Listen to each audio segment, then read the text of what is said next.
Mauni bana nang walay pulos. Biyaan ang bana. Unsa may pulos anang banaha. Thank you. Biyain ang bana, ma'am. Mas peaceful kung kamura sa imong anak.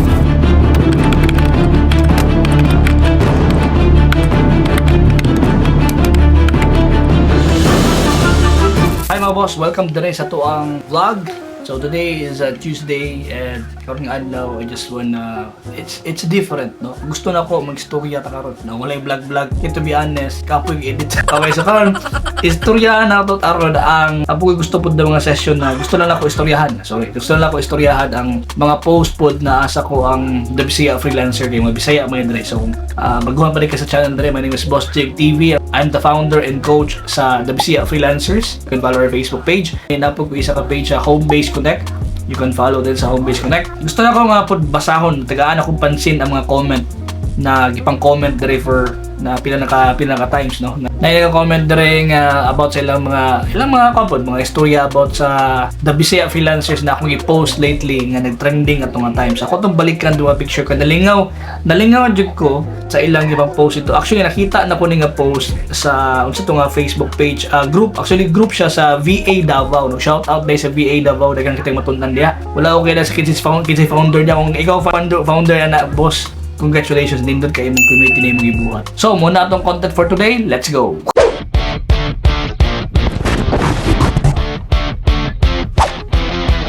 So, karon magsugod ta. So, atong start atong basa na to iyang message din. Hello guys. I hope di lang ko ninyo i-bash ani ba. Na ako'y work on cold caller. So, kung cold caller ka, meaning to say magtawag-tawag ka ni, part sa imong job is magtawag-tawag ka. Cold caller ka. Unya na-warningan ako kay low kaayo ako performance tungod kay na ako'y baby hilakon jud kaayo og clingy, maong galisod jud og work. And naa sa dako paris tawon, di jud siya kabalo mag-abag-abag sa kuha. Pero may namo awayan is bantay sa bata. Kay dili jud siya mo bantay sa bata. Duty na ko kay matulog na daw siya. Makahilak na lang jud ko permi kay halos kada adlaw ang stress and struggle and dili sad mahimo mawalaan ko sa work kay maorasad ni ako agi saligan. Para mag-survive kay walay work ako abana. Ug ako pa siyang gipaskwela balik. Grabe gipaskwela pag yun balik ibana wa pag yun siya work ibana. Hangyo lang unta ko base na amoy ipa-outsource like SMM or social media management and administrative tasks. Willing kaayo ko, please, need yun ako badly kay feel na ko wala na ko yung work next week. I can do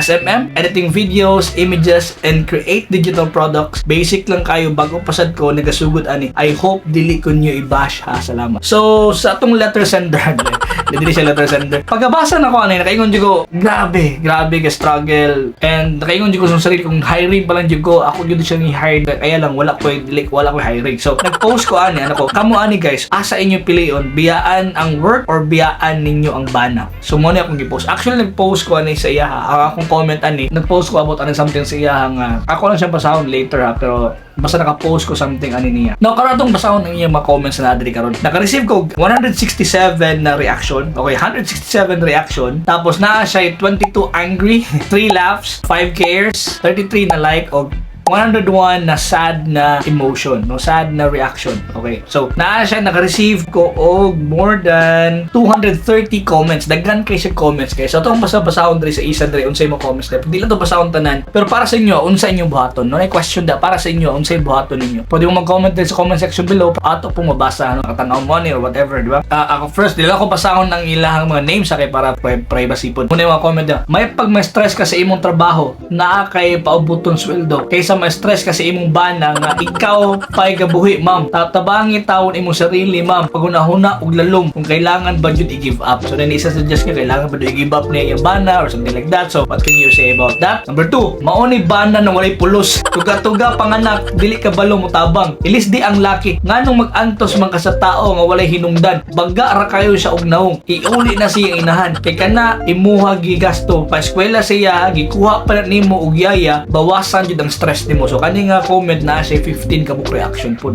Nagtuog na sila ba na palingkod-lingkod and chill ratad ring dapita kay naara lagi sa balay gatubang computer sa yun round work. So biyae na ang pag-hire na og yaya. So mo po ingon niya. So ikaw unsa resulti nimo, biyaan ba gyud nimo or ano ba? Biyaan ang bana. So biyaan ang bana kay hustle ikapuyo pero wisyo sa asawa ug mga anak. Dili malinawon na ang kinabuhi. Walay makatupong sa kinabuhing hapsay. Then remain single and serve the Lord and His people. When you surrender your life fully to Christ, you feel complete. You don't need those walay pulos, distractions lang o hindrance to fulfill the purpose of our existence. So nasa 3 kabuk reaction. Na po yung isa ni comment. Biyaan ang bana at responsibilidad sa bana, buhion ng pamilya. Swertehan ko sa laki, maayong hiluan.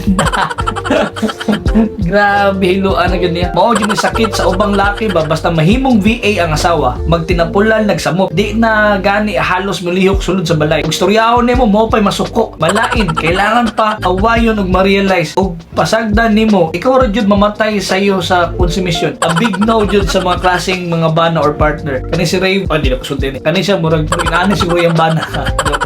Okay, not worth it mo resign. Better, bipabantay ang baby sa isang relatives and go on sa work. Hawa asap ang tawaang bana, way hinungdan.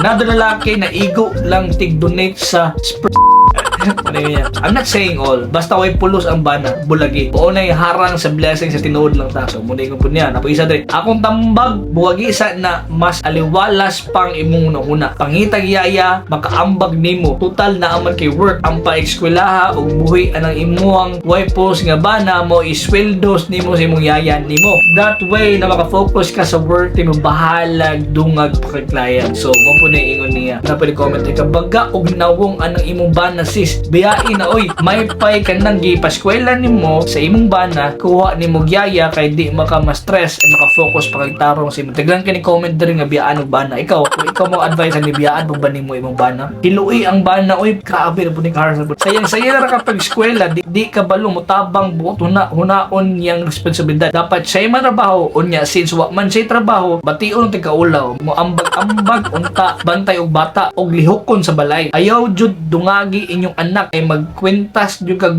bukog sender pa undangan na imong bana o uy way pulos laro kayo sa TV pag graduate anak mo mosamot pag kasipat. Grabe ako ni comment. Ma'am, biyain ang bana nimo gapuno-puno lang sa na imong pagkaon. Wa pa jud matabang unta para inyo imong gibuhat. Bulagi imong bana ma'am. Bulagi imong bana. Unsa may pulos anang banaha tig og na kay maulian ginikanan sender paulia og patabanga sa imong ginikanan makasabot ra na maupos ra kaan ang klase sa tao, save your mental health, diba? O nga nag-eskwela imong bana nya biyae dili deserve imong tanan kahago og sakripisyo sa imong pamilya kay dili siya kabalo mo reciprocate. Grabe spell reciprocate, ha? Ma'am, dili outsource work imong need kundi buwag. Grabe ka mga hugot ani mga hugot kaya to mga sisters dili guys, grabe no. Actually karon pag ako ni siya nabasa nga kanang full bitaw in detail kita ko siya nabasa kay post na ko ani medyo nang trending siya kay daghang kay nag-comment hindi na ako mabasa pero nag-glimpse ko maka-glimpse ko magbasa-basa ko nalingaw ko basa pero karon pag ako siya nabasa isa-isa. Okay, lisod magpadakog anak pero lisod magpadakog bana.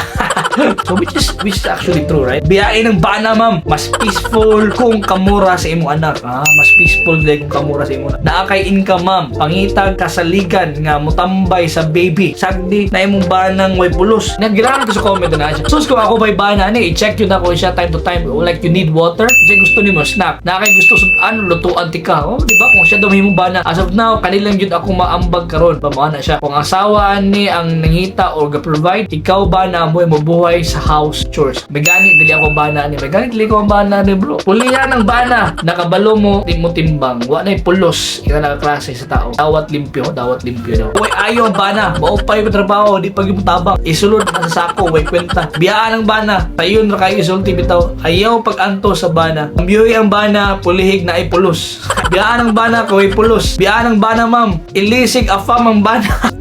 Ilisan to ka pa mga bana galawgawag mo comment. Do not tolerate. Napay mga English pinadre nila mga kuanday, mga comment. Trabaho sa diin ang bana. Biyahe ng bana. Oy, naunsa.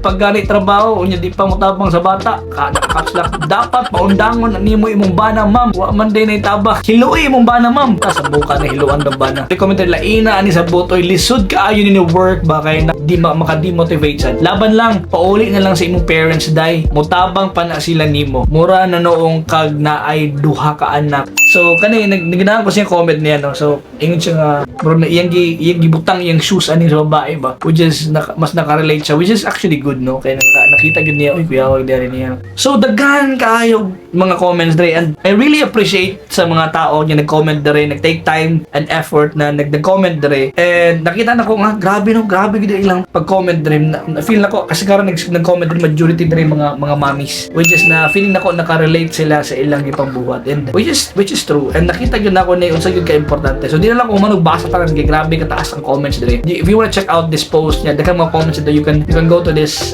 Facebook page, pagkita ko yung mga picture na dito akong gigisan sa inyo. Para sa ko ano, musulti ko as a VA myself, as an online freelancer for how many years in the industry, siguro mga pila na yung careers. And nakaingon ko nga actually yung situation grabe kalisod yung sitwasyon. Kanang ma-imagine mo ba nga siguro mag-breastfeed pa kasi anak, tapos napay pa-breastfeed pa po nimo imong bana.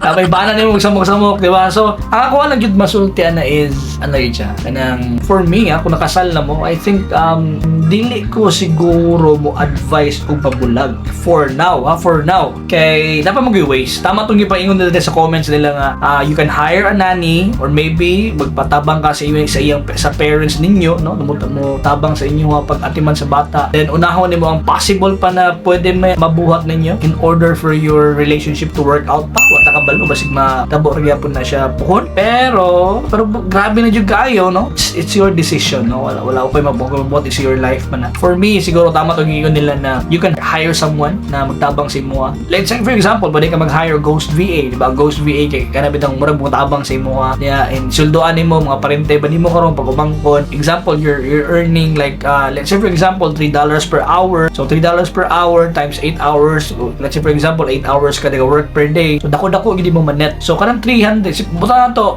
Pagpakita ko nimo dia unsay pilay minimum dia sa inyong lugar. Mo to ibayad minimum pay sa inyong lugar. For example 400. So mo na ibayad nimo sa pag umangkon per day. Nya while the work siya, tagaan mo siya kuan, ikaw po maka-focus kasi mo anak and other things na pwede pa nimo buhat. At the same time, pwede ka mag-learn of new skills, pwede ka magkuha pag client, and the same thing na will happen no. Mag-apply ka tapos dana boy kaya makuha, manakay client makuha, pwede na po ka mag-hire of someone to help you out with your project. So muna ko gibuhat for the past few years no. Munang ako mismo kaya na ko mo handle og 7 to 8 clients is because ako mismo gi-outsource na ko ang mga work sa ako ang mga tao diri sa balay. So ana lang simple ako advice, and for me kanya-kanya tag opinion no. Gidawat na ko opinion sa mga nag-comment diri makatawan lang ko usay. Pero at the end of the day, it's still your decision because it's your life. So ikaw na bahala. So atong mga tao nga nag-comment diri sa imong post, pasalamat ito sila no. Naghatag mo sila kanang sila suggestion dia sa imo. So yeah, I think that's pretty much it guys. So salamat kayo sa inyo pagtanaw sa karon nga vlog. Lingaw po ko sa inaning nga session kay at least daw makabasa-basa tag comment. The same time makasistorya lang ta nga wala kay nga grabing editing na buhaton. Do naga po editing buhaton ni kasi syempre kailangan pa no skip ni stream pa mga videos, pero I'm so happy because napadayon gyapon ako akong vlog na dapat everyday na jud ko i-upload. So thank you guys for watching. Maybe na kung ganahan mo ning nga style, maybe you can comment pa para maka-topic pa tag unsa pa yung mga gwapo na topic na to. So kana lang for this episode, and see you guys to my next vlog. Let's go.